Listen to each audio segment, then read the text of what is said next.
Ito nga po pala yung DTF crayon dito sa Felix. Ginamit po ito na 7 araw na may 543 na total na meter.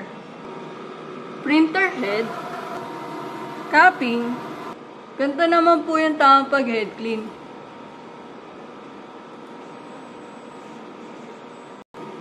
Pagtapos naman mag-head clean, punasan po natin yung wiper.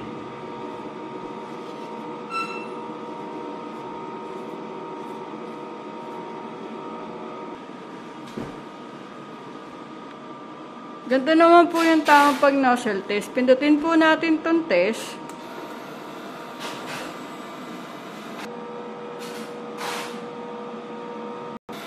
Ang ink system ay tama lang. Ang waste tank nilinis no Saturday.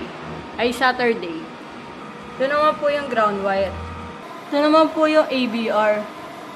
Ito naman po yung in-use supply. Maayos naman.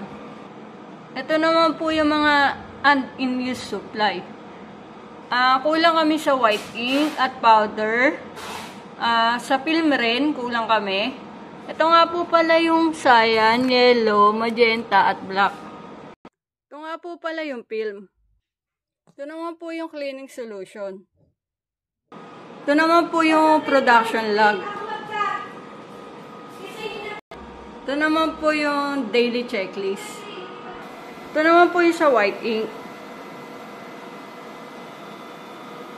Ito naman po yung sa yellow. Ito naman po yung sa magenta. Ito naman po yung sa cyan. Ito naman po yung sa black. Ito naman po yung sa cleaning solution. Ito naman po yung sa powder.